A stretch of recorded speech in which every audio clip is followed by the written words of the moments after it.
today we're going collecting our new project. This is something a little bit special coming to the channel, something a little bit different, and to be fair, this is something that we thought we would never actually be doing on this channel. This is going to be a very interesting project indeed. So we're heading off there now. We're going over to Knutsford to collect this vehicle. Be a little quick look around the car, show you what we've bought, and then once we get it back to the workshop, we'll have a walk around it. We'll show you what kind of work needs doing, and we'll crack on, see if we can get this thing running, and see what kind of work it's going to need. So fingers crossed, it's not too bad.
You've got a winch over here.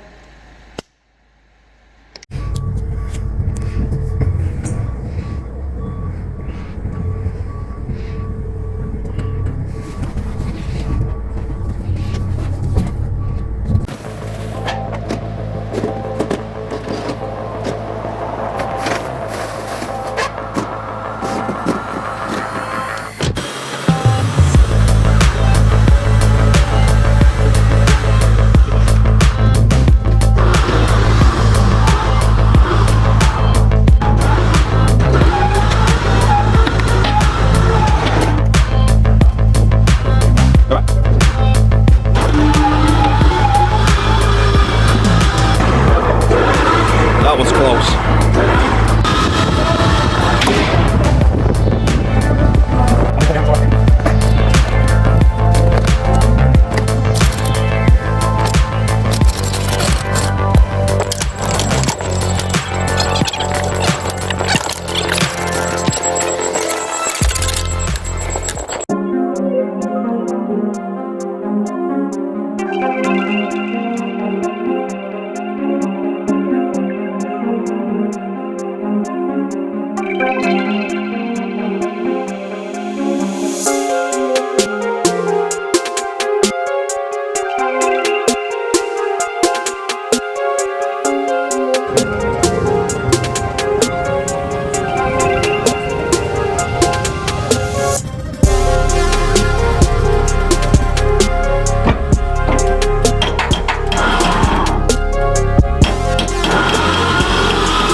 This is a Ferrari 328 GTS. This is a garage fine car. It's been off the road since 2009. This is going to be quite an exciting project for us. Could well turn into be the most expensive project we've done to date, and could well turn into the biggest project we've done to date. This is one of my all-time dream cars. I'm still trying to get my head around the fact that we have actually now got a Ferrari on the channel. It's going to be an absolutely awesome project. I've never worked on a Ferrari. This is going to be a first for me. So before we get started and before I take you for a quick look around the car and point out some bits and bobs, obvious stuff that's going to need doing to this car, I need you to do me a quick favour and smash that subscribe button.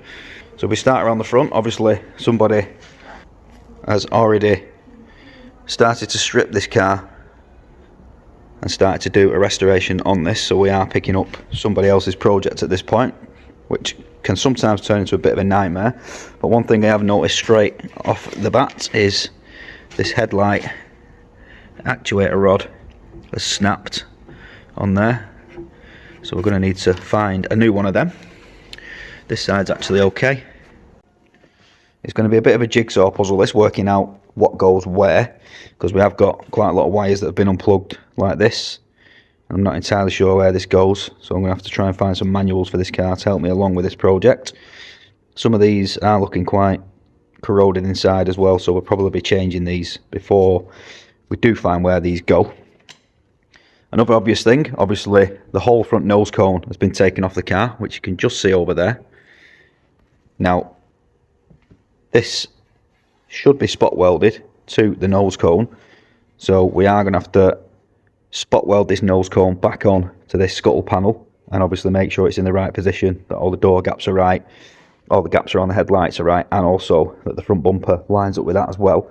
So that could turn into quite a bit of work to get that right. But before we put that nose cone on, while we've got access to all this stuff, we are going to be taking quite a lot of this out of the way, and we're going to start to paint up and treat all the chassis and all the framework and all the connecting arms and get them all tidied up, and obviously check the bushings in them and make sure they're good as well. We took the doors off this, and obviously we took the nose cone off, even though it was only placed on there. We haven't actually unpicked these spot welds from this car. This has been done previously by a previous owner. We just lifted it off to get it out of the way. We took the doors off basically just to make it easier to get in and out of the car. We are going to be shuffling things around and obviously putting this car in the middle of the workshop so that we can get around it. That black car is actually sold, which is getting collected tomorrow, so that will be out of the way, which will make quite a lot more room in this workshop because it is getting a little bit full at the moment. I do believe that this trim piece is missing from this car. I don't recall seeing this in the box of parts, so we're probably going to have to make some sort of an aluminium plate for that and get it covered in some carpet. We do have all the original carpets for this car, but because they've been in storage for so long, they don't look the best. I think one of the sections of the carpet has got some kind of glue or something on it as well, so we will be sending these original carpets off as templates and be having some new carpet made as near to the original as possible, which will freshen all this interior up and make it a hell of a lot of a nicer place to be. Obviously the whole dashboard has been removed from this car as well. We do have the clocks here, which are in quite a good condition, to be fair. There's nothing broke on there, all the lenses are intact. This car has done 38,000 miles, which is not a lot at all considering this car is a 1986. We do have quite a lot of plugs and wires that we do need to figure out where all this sort of stuff goes. We'll probably be going and replacing all these relays just because they are old, and I do believe that these are quite common to fail on these particular cars, so I'm going to be ordering a full set of relays for this just so we know it's right. The steering wheel is a little bit worse for wear, again just due to being sat for so long, I would imagine. We'll be having this retrimmed at some point as well. The key is currently stuck solid in this ignition barrel, so what the previous owner has done just to get the ignition on is actually removed the cap from the back of the ignition barrel, which is now here, and if you look inside there you can see that that is actually damaged. So I'm not entirely sure that that is going to work. We are going to try and free this ignition barrel up, but I think we are going to have to replace this cap if we can find one. God only knows what I'm going to get charged for that. I will have to pay some Ferrari tax on that, I think, but Again, I'm hoping that this may have been used in other models of car, because as we know, cars like this do use parts from some quite more popular brands and cheaper brands, so I'm hoping I can source one of these from a different brand. But then again, I haven't looked into this yet, so this may be specific to this car. We might get lucky and it might be used on other models as well, so that is something we're going to look into to get that changed. So just moving on down the side, this is a really solid shell. It doesn't appear to be any rust to deal with in this at all. There isn't really any signs of any filler or any damage. Again, across the back end, there is a backlight missing, but we do have that. That is in our parts box, so we will be putting that back in. Obviously, at least we don't have to source that. This mesh has been removed at some point and is now loose, so we will be painting that while it's off. Obviously, the whole car is going to get painted anyway. We do have the Ferrari badge that goes across the back. Around this side, pretty much more of the same. Very solid, no rust to deal with. In this side either, we do have the electric aerial. Again, moving down this rear quarter, nice and tidy. We do have the grille for the other side as well, and in fact we do have 2 spare ones of these, which we can probably sell and claw some money back on this project. So moving on into the engine compartment, I'll give you a little look under here.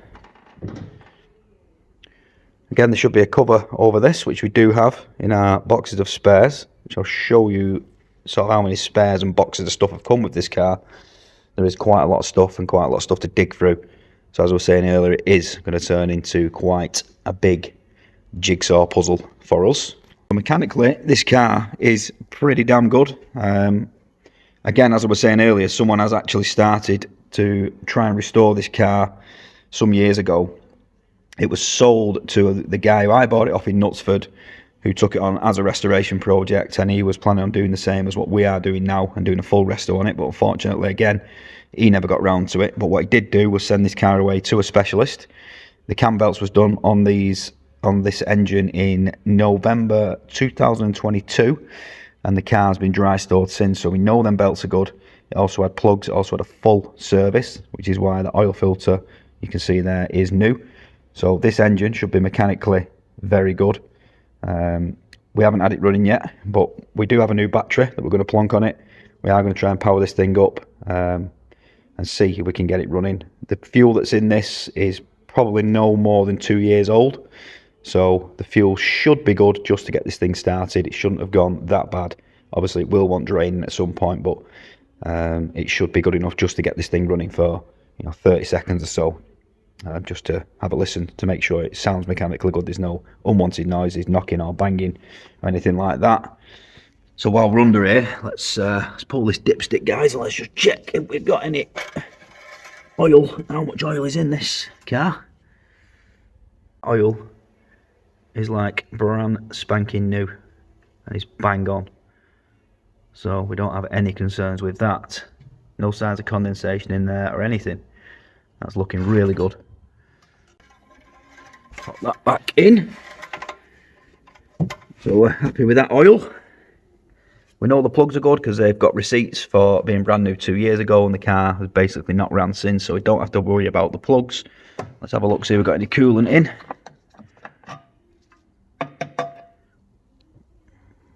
Yep, we do have coolant. So that'll be good enough, again, just to start this on. It looks a really, really dry engine, this as well.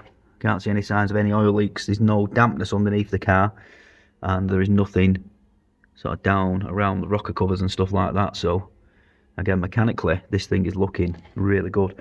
And just as I look through the sides there, actually looks like it's had new shockers as well at some point in its life. And also, just having a little peep there, actually looks like it's had a new exhaust as well. So we're hoping for the best that this car is mechanically going to be very good, and it's just a case of getting the bodywork done on this, figuring out the jigsaw puzzle and getting it all put back together. So recommissioning it and putting it back on the road. We will be going through this and putting new fuel lines on it and new brake pipes and stuff like that, just for safety purposes. We're not going to be going crazy on this, guys. We are going to keep it as standard as we can, but if we can squeeze a little bit more power out of it, and make it sound a little bit more fruity. It is a Ferrari. It's got to go well and it's got to sound well. So that's something we're going to be looking into in a future episode. It was going to start with seeing if we can get the key out of the ignition barrel and freeing that ignition barrel off. Once we've got the ignition barrel freed off, we are going to try and put the cap back on the back of the ignition, see if we can get that key turning that black cap, see if we get an ignition light, see if we can activate the fuel pump. Once we've primed the fuel system, we'll then check that we've got no fuel leaks before we try and start this thing, because the last thing we want is to turn it over, have it spray fuel everywhere, and the next thing we've got a fireball in the middle of the garage. So obvious reasons, we're going to check there's no fuel leaks. Once that pump is primed and pressurised, we'll see if we can get this thing to fire up, and then we'll move on and start pressing on with a few other bits and bobs.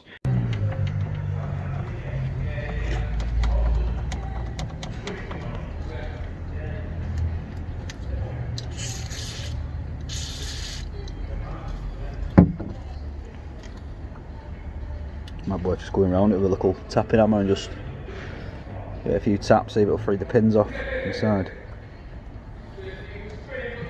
It's been stood that long, it's just seized up, hasn't it? Mm.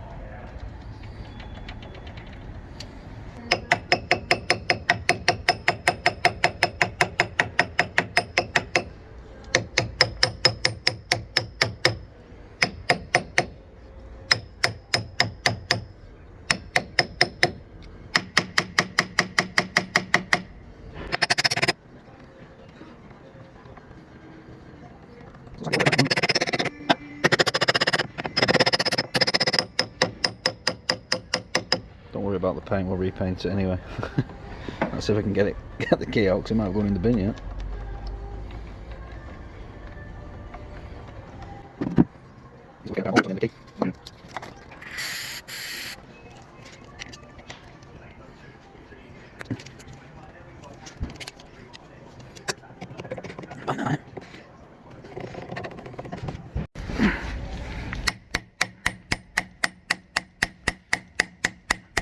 Oh, yeah, there we go. Well, it's turning. Bloody key still won't come out. We've got it moving.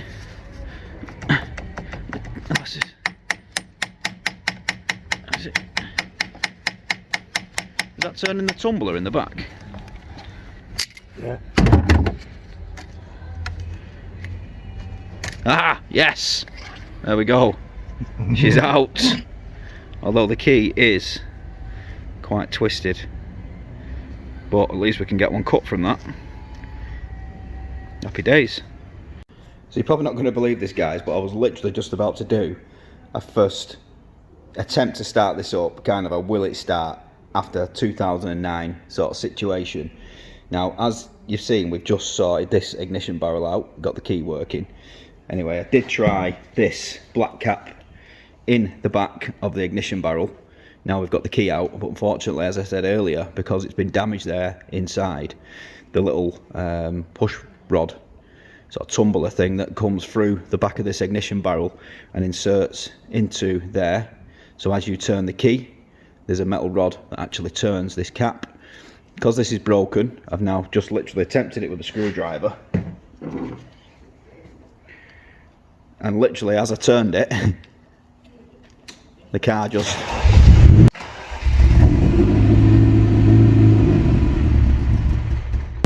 fired up.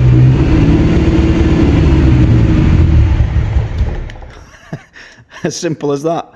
So that kind of destroyed my will it start segment of this episode. So yes, it does start. Anyway, what it is doing is it's starting up, but it's quite quickly petering out. So it'll start out fine, engine sounds really good, which is obviously an absolute bonus, but then it bogs out and dies off. So we do have quite a small issue with the running of this, but that could be simply down to this fuel being old, or it could be down to if somebody, the previous owner, may well have put the E10 fuel in this, which something of this age is going to struggle to run on. These old cars do not like the modern E10 fuel. I would be running this on E5 super unleaded, so that is a possibility, because I've tried this stuff in my Mantas that I have on the road, and those cars do not like the E10 fuel either. So there's a couple of possibilities. Could be bad fuel, old fuel, it could be the wrong fuel, or it could be something completely different. We could have issues with the fuel pump, we could have issues with the fuel metering valve, we could have issues with all kinds of stuff going on in here. So we are obviously going to start with the easiest and most simple thing first, which is going to be draining this fuel tank, putting fresh fuel in it, and then we'll go for that again. However, we can't do that until this car has gone out of the workshop, which is going tomorrow. So we are going to be putting this over the pit. At that point, we will drain the fuel out of this. But with that said, guys, this is going to be the end of this video. We're going to leave this one here because we're now running out of time this evening. We do know the car starts. We do know the engine sounds good, which is an absolute bonus. Absolutely buzzing with that. Really chuffed that that thing starts and runs. That is a massive, massive weight off the shoulders, knowing that that engine sounds good and is mechanically sorted. We can deal with a couple of fuel issues. That's not going to be the end of the world. So again, guys, thank you very much for watching this video. Don't forget to hit subscribe. Don't forget to hit that bell icon. Keep your eye on this project. Drop us some comments. Let us know what you think. And we'll see you all on the next video. And thanks for watching. Going to come for a look. What do you think's in your project, Glenn? What have you done? Wow. It's a Ferrari.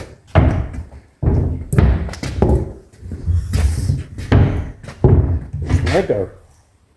Bit of a Meccano set. But you don't find these very often. Requiring restoration. So, happy days.